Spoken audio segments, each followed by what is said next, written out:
শুভ সকাল। আজ বুধবার 17 জুন ত্রিশূরায় আষাঢ় এবং পহেলা মহরম।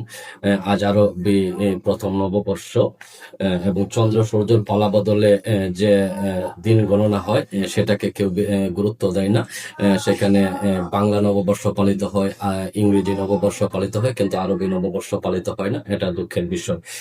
আচ্ছা আচ্ছা, বাংলাদেশ প্রতিদিনে যে নিয়ন্ত্রণে আসছে না আইন শৃঙ্খলা বাহিনী কোনোভাবেই সারা দেশের ঢাকা রাজধানী সহ সারা দেশের আইন শৃঙ্খলা নিয়ন্ত্রণ করতে পারছে না, তারা ব্যর্থ হচ্ছে।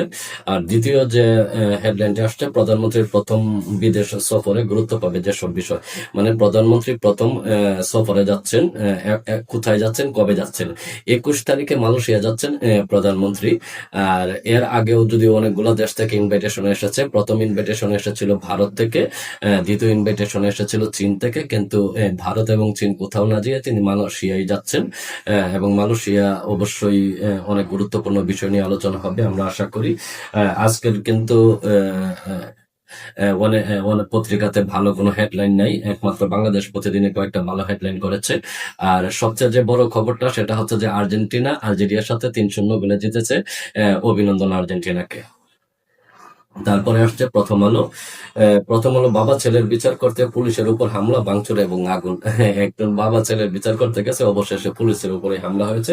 আচ্ছা, আলোচনায় না এলেই থেমে যায় তদন্ত। এটা প্রথম আলোর হেডলাইন, যে আলোচনায় না এলেই তদন্ত থেমে যায়। আসলে যে সকল বিষয়গুলো ভাইরাল না হয় সেই সকল বিষয়ের উপর কোনো তদন্ত হয় না এবং মামলার চূড়ান্ত রায়ও হয় না। আর তেমন কোনো আলোচনা হেডলাইন আজকে প্রথম আলোতে নাই। তারপরে আসি নয়াদিগন্ততে কি করছে দেখি। নয়াদিগন্ততে মানসিক স্বাস্থ্য সংকটে তরুণ প্রজন্ম যথার্থ মানসিক সংকটে আছে। ধন্যবাদ। খবর আজকে এই পর্যন্তই। আগামীকাল দেখা হবে ইনশাল্লাহ এই সময়।